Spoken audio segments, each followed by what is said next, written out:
다 함께 사도신경으로 우리의 신앙을 고백하며 예배를 시작하겠습니다. 나는 전능하신 아버지 하나님 천지의 창조주를 믿습니다. 나는 그의 유일하신 아들 우리 주 예수 그리스도를 믿습니다. 그는 성령으로 잉태되어 동정녀 마리아에게서 나시고 본디오 빌라도에게 고난을 받아 십자가에 못 박혀 죽으시고 장사된 지 사흘 만에 죽은 자 가운데서 다시 살아나셨으며 하늘에 오르시어 전능하신 아버지 하나님 우편에 앉아 계시다가 거기로부터 살아있는 자와 죽은 자를 심판하러 오십니다.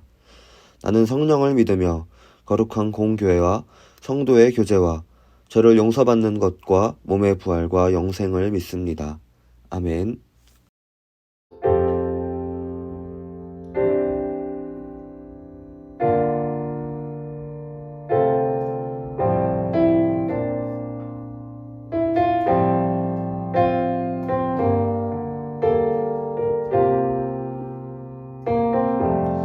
우리의 섬김이 더 낮은 곳으로 우리의 고백이 더 낮은 곳으로 쓰러져 있는 그들을 향해 당신이 그랬듯 더 낮은 곳으로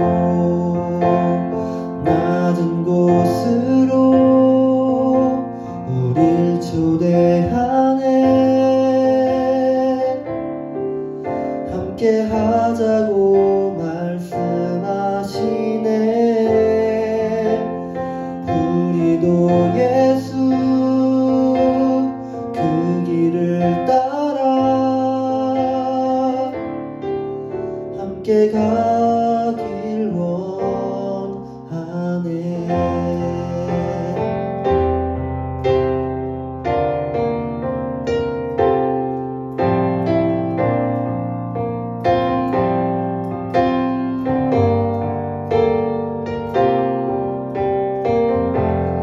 우리의 섬김이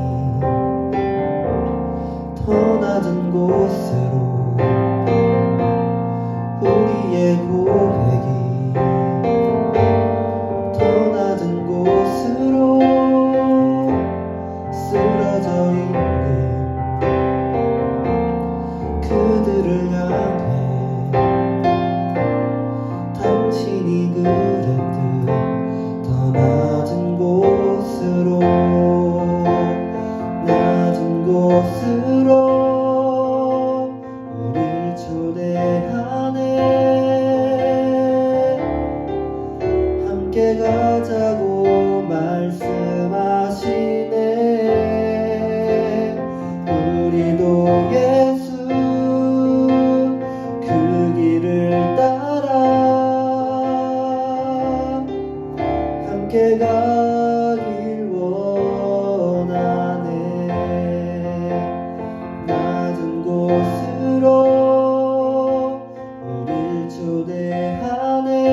봉헌 찬양 나에만 받으소서 함께 찬양하며 준비하신 예물 하나님께 올려드리겠습니다.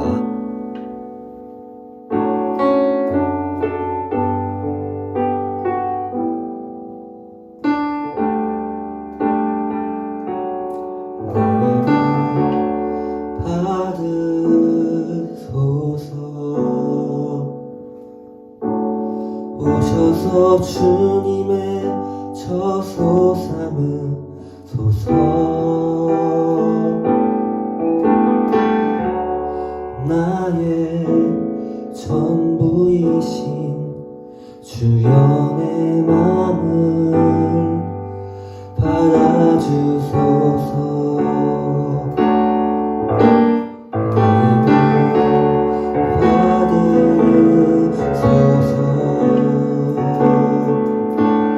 오셔서 주님의 저소 삼으소서. 나의 전부이신 주연의 마음을 받아주소서.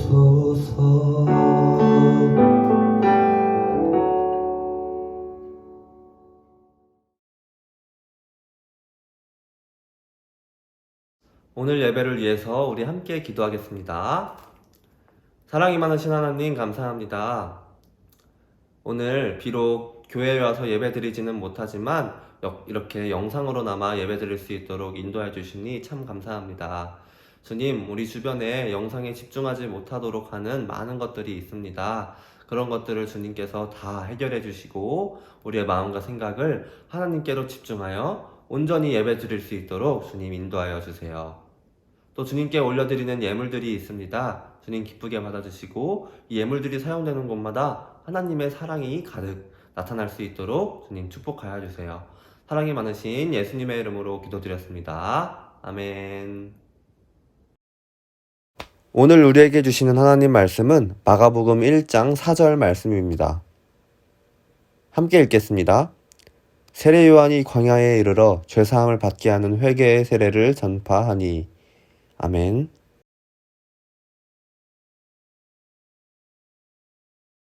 네, 여러분 반갑습니다. 이 회개라는 단어에는 재미있는 역사가 있습니다. 히브리어로 이 회개를 뜻하는 단어는 원래 숨을 깊이 들어마시고 한숨을 내쉬다 라는 뜻을 가지고 있는데요. 이 슬픔이나 후회의 감정을 같이 느끼는 거죠. 깊이 느끼는 겁니다. 이 회개의 근원을 말하고 있는 듯 하는데요. 이 회개가 일어날 때에는 자신의 잘못을 깨닫고 자신의 마음이 괴롭고 불편한 그 정도가 깊이 나타나게 되는데 그 불편한 마음은 사람으로 하여금 깊은 한숨을 내쉬도록 하죠. 여러분들 모두 이 한숨을 내쉬는 그 상황에 대해서 굉장히 공감하고 있을 거예요. 그런데 이 단어의 사용이 성경에서는 그렇게 오래 가지 않았습니다. 예언자들은 굉장히 빠르게 이 회개라는 단어를 사용할 때 다른 단어를 사용하기 시작했는데요. 그 단어가 바로 이 슈브라는 단어입니다. 이 단어의 뜻이 무엇이냐면 돌아오다 혹은 되돌아가다 라는 뜻입니다. 이전의 단어는 어떤 감정의 느낌의 단어였다면 이 슈브, 이 단어는 예언자들이 사용했던 이 슈브라는 단어는 느끼는 무엇인가가 아닌 행하는 무엇이 되었던 것이죠. 그래서 성경이 말하는 이 회개를 이해하려면 이 단어에 대한 이해가 정확히 이루어져야 하는 것입니다. 깊은 숨 한 번 내쉬고 후회 한 번 하고 좀 기분이 나아지는 것이 회개가 아니라 돌아서서 되돌아가는 것, 내가 가던 길을 멈추고 하나님께로 돌아가는 것이 바로 회개라는 것이죠. 오늘 본문에서는 일관되게 회개하라 라고 외치는 사람이 등장합니다. 바로 세례 요한이죠. 세례 요한은 예수님의 친구라고 불리던 사람입니다. 예수님이 오실 길을 예비했던 사람이죠. 이 세례 요한이 했던 일은 사람들이 예수님이 전하시는 복음을 잘 듣고 반응할 수 있도록 사람들을 준비시키는 일을 했습니다. 그 준비시키는 방법이 바로 사람들을 회개시키는 일이었던 것이죠. 세례 요한이 그래서 평생 동안 한 일은 사람들을 회개시키는 일이었습니다. 모이는 사람들에게 회개의 세례를 베풀었고 그 세례가 바로 세례 요한이 평생을 바쳐 했던 일이었고 해야만 하는 일이었던 것이죠. 세례 요한 역시 이 사람들에게 여러분은 모두 잘못 살았습니다. 마음이 불편하지 않습니까? 슬픈 마음을 좀 느끼십시오. 후회 좀 하세요. 라고 말하지 않았습니다. 이 휴부의 뜻이 담긴 회개를 선포했겠죠. 돌아서십시오. 방향을 전환하십시오. 하나님께서 여러분에게 오십니다. 그러니 준비하십시오. 라면서 사람들에게 회개를 준비시켰을 것입니다. 이 세례 요한이 활동하던 당시에도 이 예언자라고 불리던 사람들이 많이 있었습니다. 그들 역시 이 메시아의 오심에 대하여 여러 소리를 냈습니다. 세례 요한보다 말을 더 잘하는 달변가도 있었을 것이고 또 얼굴이 잘생긴 사람, 키가 큰 사람, 외적으로 시선을 끌만한 사람들이 많이 있었을 거예요. 하지만 그 중에 성경에 기록된 사람은 오직 세례 요한 뿐이죠. 이 세례 요한은 그저 그 사람들과 달리 계속해서 회개라는 일관된 메시지만 선포했습니다. 왜냐하면 이 사람들이 구원에 대한 문제에 있어서 우리가 해야 할 일은 사실 회개밖에 없다는 사실을 세례 요한은 알고 있었기 때문이죠.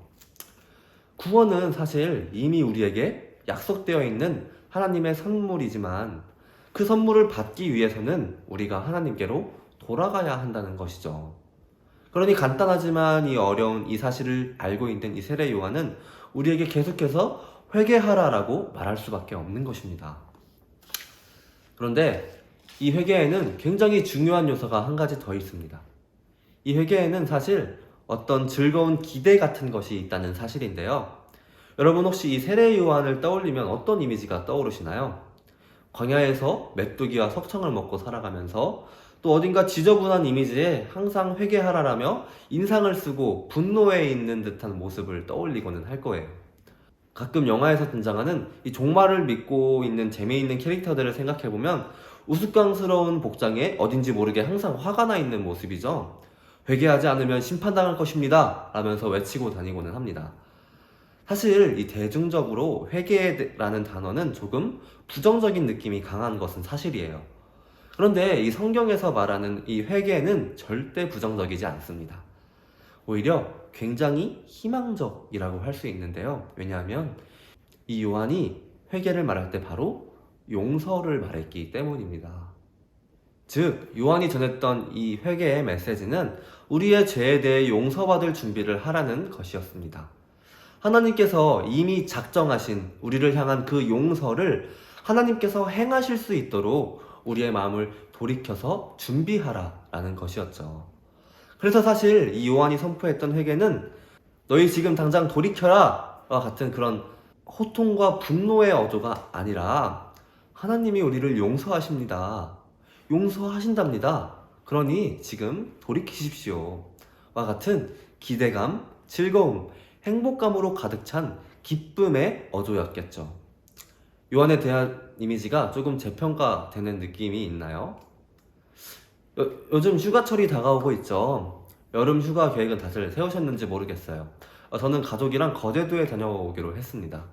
그런데 이 휴가 기간에 음식점이나 마트 같은 데를 가면 화목해 보이는 가족들도 물론 있지만 어딘지 모르게 상당히 분노를 표출하고 있는 가정들도 많이 보입니다. 막 아이를 휙 잡아당기고 소리치고 화가 단단히 나 있는 모습을 보면 아니 행복한 휴가를 꿈꾸면서 왔을 텐데 왜 휴가를 보내는 동안 저렇게 화를 낼까 하면서 굉장히 의아할 때가 많이 있어요. 참 안타깝더라고요. 또 친구들끼리 같이 여행을 가서 대판 싸우고 돌아왔다고 또 절교했다고 하는 이야기도 심심치 않게 들리고는 하죠. 여러분 왜 그럴까요? 행복하기 위해 떠난 여행이지만 서로의 방향이 다르기 때문 아닐까요? 모두의 행복한 여행을 위해서 서로 소통하고 대화하는 꼭 필요한 준비는 하지 않은 채 무작정 필요한 것들만 챙겨서 떠났기 때문인 것 같아요. 행복을 위한 준비는 하지 않은 채 이 행복만을 바라고 있기 때문이죠. 그렇게 생각해보면 우리의 인생도 이와 비슷한 것 같습니다. 하나님과의 관계가 올바르게 세워져 있지 않은 모습들, 또 말씀에 순종하지 못하는 모습들, 또 이웃들과의 관계에서 사랑의 모습을 보여주지 못할 때도 많이 있습니다. 우리는 이 시간 속에서 살아가는 죄인이기 때문에 그 죄를 시간을 살아가면 살아갈수록 생산해내면서 살아갈 수밖에 없죠. 그러니 이 죄를 해결하지 않는 이상 우리가 하는 일에 무엇인가를 더하려고 한다면 무용지물인 거예요. 죄 위에 아무리 좋은 것들을 쌓아두어봤자 무슨 소용이 있겠어요. 해결하지 못한 죄 위에 예배를 쌓고, 해결하지 못한 죄 위에 공부를 쌓고, 해결하지 못한 죄 위에 돈을 쌓는다고 한들 그 결과가 너무나도 뻔한 것이죠. 무너지게 되고 말 것이에요. 그러니 우리가 행복한 삶을 살기 위한 그 유일한 방법은 바로 회개하는 길밖에 없는 것입니다. 우리의 생각대로 살아가는 것을 멈추고 하나님께로 돌이켜 용서를 구하는 겁니다. 하나님께 용서를 구하고 또 나와 관계하며 살아가는 이들에게 용서를 구하는 거예요.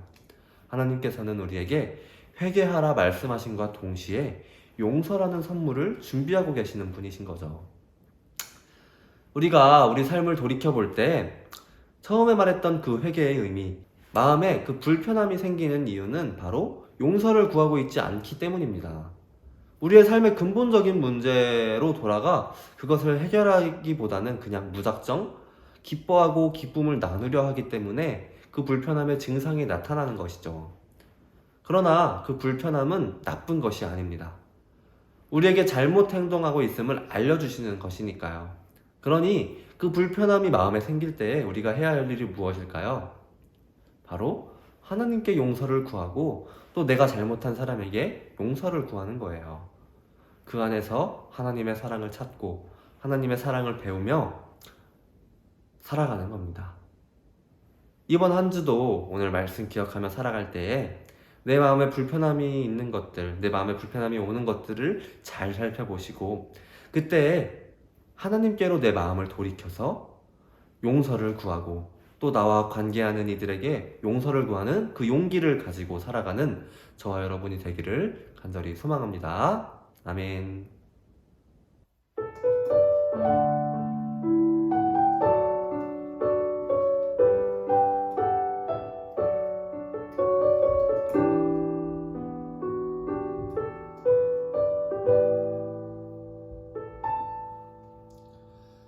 화려하지 않아도 정결하게 사는 삶, 가진 것이 적어도 감사하며 사는 삶, 내게 주신 작은 힘 나눠주며 사는 삶, 이것이 나의 삶의 행복이라오. 이것이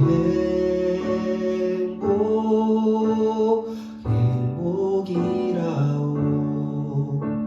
세상은 알 수 없는 하나님 선물, 이것이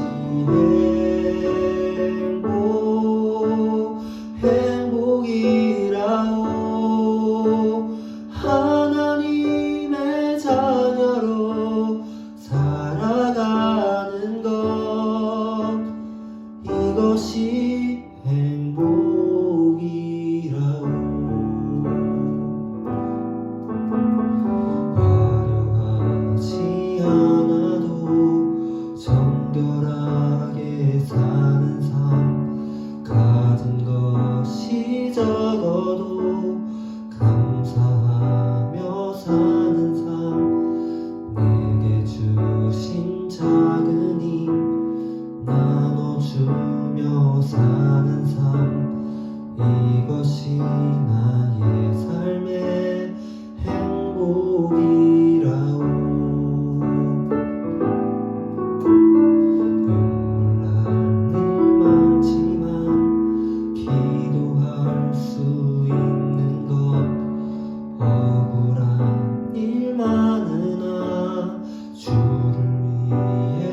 하나님 선물 이것이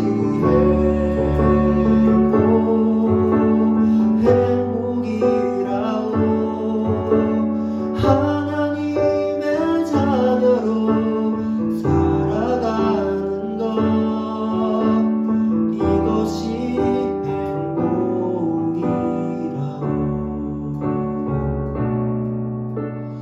이것이 행복이라오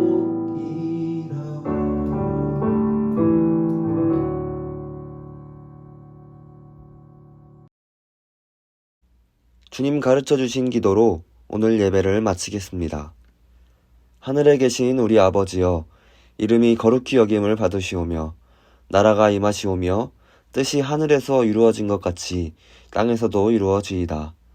오늘 우리에게 일용할 양식을 주시옵고, 우리가 우리에게 죄 지은 자를 사하여 준 것 같이 우리 죄를 사하여 주시옵고, 우리를 시험에 들게 하지 마시옵고, 다만 악에서 구하시옵소서. 나라와 권세와 영광이 아버지께 영원히 있사옵나이다. 아멘.